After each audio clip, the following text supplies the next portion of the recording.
പൂഞ്ഞാർ മുൻ MLA ആയ PC George വായെടുത്ത് പറയുന്ന പച്ച വർഗീയതയ്ക്ക് മറുപടി കൊടുക്കേണ്ട അനിവാര്യത അടുത്തു കഴിഞ്ഞിരിക്കുകയാണ്.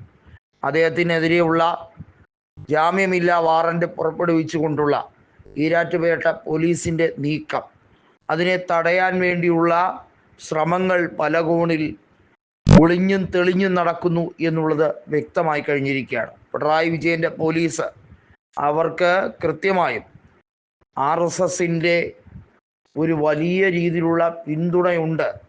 അതായത് RSSൻ്റെ നിരവധിയായ ആളുകൾ പോലീസിനകത്ത് ഉണ്ട് എന്നുള്ളത് പരസ്യമായ രഹസ്യമായി നിലനിൽക്കുന്നിടത്തോളം കാലം BJPയിൽ ചേർന്ന PC ജോർജിനെ ഒന്ന് തൊടാൻ പോലും മടിക്കും എന്ന് തന്നെയാണ് ഷാഫി ചാലിയം അടക്കമുള്ള നിരവധിയായ മുസ്ലിം ലീഗ് നേതാക്കൾ തുറന്നടിക്കുന്നത്.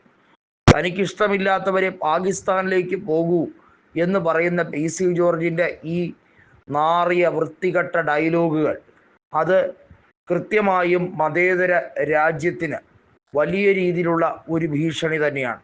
ഇന്ത്യയിലെ മതസന്തുലിത അവസ്ഥ, പ്രത്യേകിച്ചും കേരളത്തിലെ മതസൗഹാർദ്ദ അന്തരീക്ഷം തകർക്കാൻ പച്ചയ്ക്ക് വർഗീയ വിഷം പറയുന്ന ആളാണ് PC ജോർജ്. മുസ്ലിങ്ങളെ പേരെടുത്ത് പറഞ്ഞ് കടന്നാക്രമിക്കാൻ PC ജോർജിന് യാതൊരു മടിയുമില്ല. PC ജോർജിനെ അറസ്റ്റ് ചെയ്യാനായി ഈരാറ്റുപേട്ട പോലീസ് അദ്ദേഹത്തിൻ്റെ വീട്ടിൽ ചെന്നപ്പോൾ അദ്ദേഹത്തിൻ്റെ മകനായ ഷോൺ ജോർജാണ് അവിടെ ഉണ്ടായിരുന്നത്. PC ജോർജ് സ്ഥലത്തില്ല എന്ന് പറഞ്ഞപ്പോൾ തിങ്കളാഴ്ച ഉച്ചയ്ക്കകം ഹാജരായിക്കൊള്ളണം എന്നുള്ളതാണ് അറിയിച്ചത്. എന്നാൽ ഹൈക്കോടതി PC ജോർജിൻ്റെ ജാമ്യാപേക്ഷ ഉൾപ്പെടെയുള്ളത് തള്ളിക്കളഞ്ഞിരിക്കുകയാണ്. താൻ അറസ്റ്റ് ചെയ്യപ്പെടുമെന്ന് ഏറെക്കുറെ ഉറപ്പായതുകൊണ്ട് തന്നെയാണ് PC ജോർജ് മുൻകൂർ ജാമ്യാപേക്ഷ ഉൾപ്പെടെയുള്ളത് നൽകിയത്.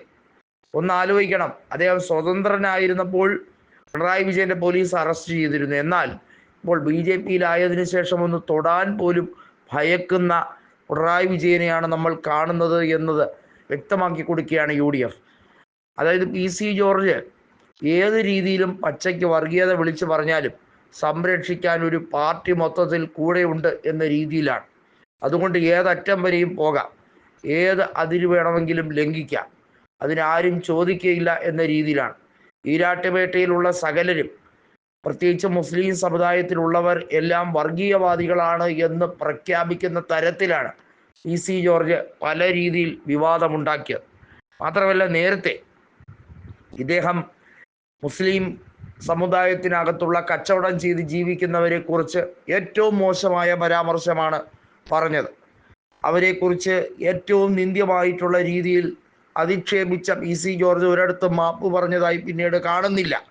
മാപ്പ് പറച്ചിൽ കൊണ്ടൊന്നും തീരുന്നില്ല. കാരണം അത്രയേറെ കൃത്യമായ ടാർഗറ്റോടുകൂടി ലക്ഷ്യം വെച്ച് നീങ്ങുന്ന PC ജോർജിനെ പോലുള്ളവരെ എന്തിനാണ് ഇപ്പോഴും സംരക്ഷിച്ച് പിടിക്കാൻ ശ്രമിക്കുന്നത്, എന്തിൻ്റെ ഉദ്ദേശത്തിൻ്റെ പുറത്താണ് എന്നുള്ളത് വലിയ രീതിയിൽ ചോദ്യം ചെയ്യപ്പെടേണ്ടതായുണ്ട്.